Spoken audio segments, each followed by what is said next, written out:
পিসিমণি প্রথমে রুদ্রপুর যাওয়ার ব্যাপারে বাধা দেওয়ার চেষ্টা করলো, আর এখন কাকাইকে ফার্ম হাউস যেতেও বাধা দিচ্ছে। তার মানে ওখানে নিশ্চয়ই এমন কিছু আছে যেটা পিসিমণি সবার থেকে লুকিয়ে রাখতে চায়। এই দিদি, আমি কিন্তু রেডি। তুই রেডি তো? হ্যাঁ হ্যাঁ, অলমোস্ট রেডি। 1 মিনিট। কি পিকু এভাবে ড্রেস করেছে কেন? কি করার প্ল্যান করছেন আপনারা? রিহার্সাল করার জন্য। রুদ্রপুরে গিয়ে তো আমাকে সারাদিন বাবার সাথে থাকতে হবে, বাবার সঙ্গে কথা বলতে হবে, তাই সেই জন্য আর কি রিহার্সাল করে নিচ্ছে একটু। পিকু বাবা সেজেছে, আর পিকু বাবার ব্যাপারে নানান প্রশ্ন করে আমাকে কুইজ করবে। চল চল পিকু, তৈরি হয়ে যা, শুরু করে দে। তাহলে বলো শাওন, আমার পছন্দের রং কি?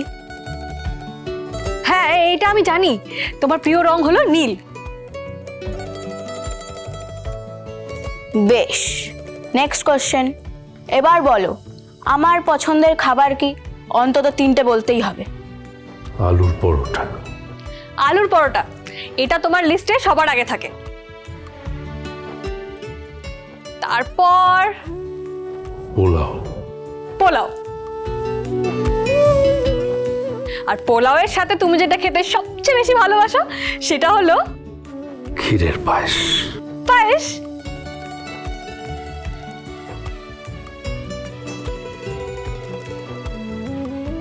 আই মিন ক্ষীরের পায়েস। চালের পায়েসটা তুমি ঠিক পছন্দ করো না। তাহলে প্রথমে শুধু পায়েস বললে কেন? ক্ষীরের পায়েস কথাটা একেবারে বলা উচিত। হ্যাঁ হ্যাঁ, সরি বাবা, ভুল হয়ে গেছে। এবার নেক্সট কোয়েশ্চেন প্লিজ। না না, আমার এখন অত সময় নেই, আমাকে এখন একটু বেরোতে হবে। কোথায় যাবে বাবা? ওই তো যেখানে আমি যাই, অ্যালিবলি।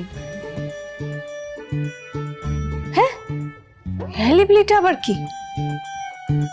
এখানে রোজ তুমি কোথায় যাও? এই চিনলে তুমি আমাকে? এত বছর ধরে আমি প্রত্যেকদিন সেখানে কাজে যাই, আর তুমি বলছো কি? কিন্তু অ্যালিবলি বলে তো কিছু। ও, অ্যাসেম্বলি। ওই তো একই হলো।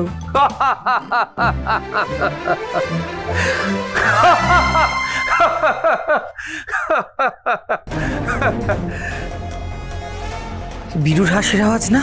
হ্যাঁ, আওয়াজটা তো মামারই, কিন্তু সেটা শাওনের ঘর থেকে কেন আসছে? তুমি একদম ঠিক বলেছো পিকু, আমি তো রোজ ওই অ্যালিবলিতেই যাই।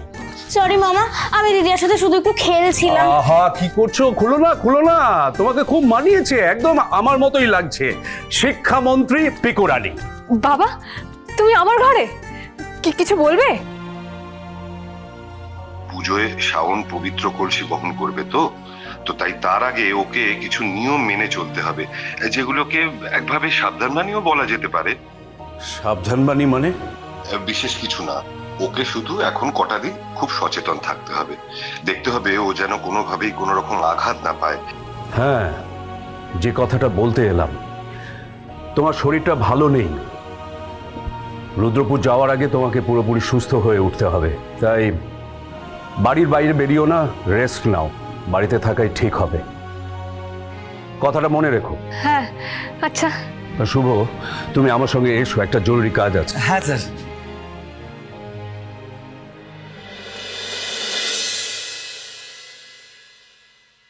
কাকিমা, কাকিমা তুমি দেখলে? তুমি দেখলে বাবা আমার ঘরে এসেছে? বাবা এই প্রথমবার আমার ঘরে এসেছে। বাবা আমার খেয়াল রাখছে। আমার শরীর খারাপ বলে বাবা আমার কথা ভাবছে। এইসব দেখে না আমার যে কি আনন্দ হচ্ছে। ওরে শাওন, থাম থাম থাম, তোর জ্বরটা কিন্তু এখনো পুরোপুরি সারেনি, একটু শান্ত হয়ে বস না মা। পরে বসবো কাকিমা, আগে আমি পিকুর সাথে একটু নেচে নি। হ্যাঁ,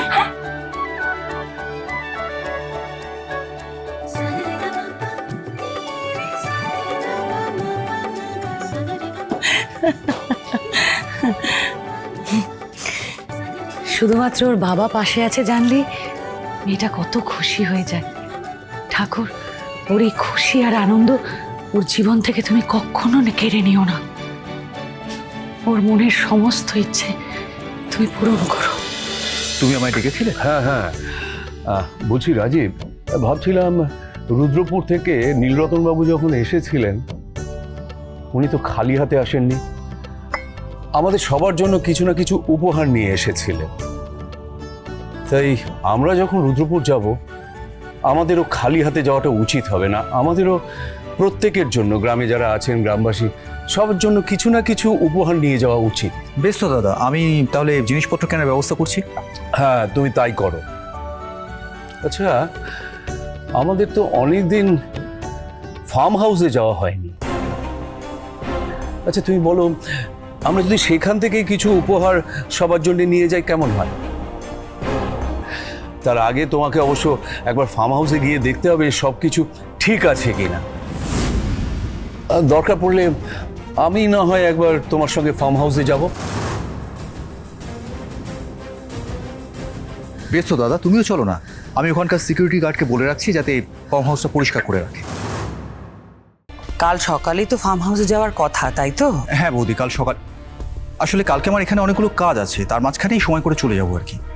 দাদাও আমার সঙ্গে যাবে বলেছিল, কিন্তু আমার মনে হয় না দাদা যেতে পারবে, কারণ পার্টি অফিসে অনেকগুলো কাজ আছে। না না না, দেখো তোমাদের এত ব্যস্ততার মধ্যে কাজকর্ম ছেড়ে যাওয়ার কোনো প্রয়োজন নেই।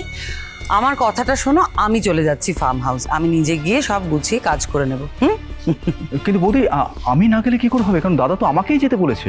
আমি না গেলে দাদা যদি তোমাকে বললাম তো তোমায় যেতে হবে না রাজীব। কেন বুঝতে পারছো না? আমি নিজে একটু যেতে চাই, গিয়ে নিজের চোখে জিনিসগুলো দেখতে চাই, নিজে বেছে ওই উপহারগুলো নিজে নিয়ে আসতে চাই, সেই জন্যই যাব বলছি, বুঝেছো? কিন্তু বৌদি, তুমি তো স্টিক ছাড়া একটা পাও হাঁটাচলা করতে পারছো না। ওখানে কি এতগুলো কাজের দায়িত্ব তোমার একার উপর পড়ে যাবে? তাতে বৌদি আমি বলি কি, আমি বরঞ্চ তোমার সঙ্গে যাই। না না না, কারোর যাওয়ার কোনো দরকার নেই রাজীব, আমি ঠিক পারবো। দেখো, আমাকে এমনিতেই অনেকগুলো কাজ করতে যেতে হবে। তোমাকে বলি তাহলে, আমাকে রুদ্রপুরের এই যে পুজো হবে, নানা রকম সামগ্রী আমাকে নিয়ে আসতে হবে ওখান থেকে। আর তুমি চিন্তা করো না, আমি বীরুর সঙ্গে সমস্ত কথা বলে নেব। আমার কথাটা শোনো রাজীব, আমি নিজে যাই, নিজের মতো করে সুন্দর ম্যানেজ করে সব কাজ করে ফিরে আসবো, কেমন? ঠিক আছে বৌদি।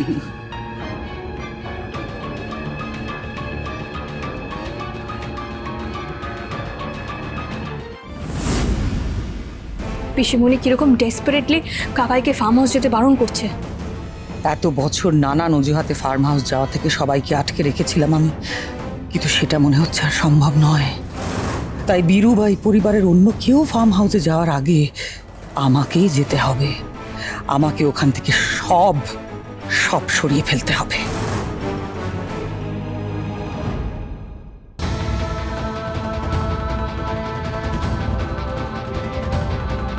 পিসিমণি প্রথমে রুদ্রপুর যাওয়ার ব্যাপারে বাধা দেওয়ার চেষ্টা করলো, আর এখন কাকাইকে ফার্ম হাউস যেতেও বাধা দিচ্ছে। তার মানে ওখানে নিশ্চয়ই এমন কিছু আছে যেটা পিসিমণি সবার থেকে লুকিয়ে রাখতে চায়। সেটা জানতে হলে কালকে পিসিমণির পেছন পেছন আমাকে ফার্ম হাউস যেতেই হবে। কিন্তু কি করে যাব? বাবা তো আমাকে বাড়ি থেকে বেরোতেই বারণ করেছে। তাহলে কে নিয়ে যাবে আমাকে ফার্ম হাউসে?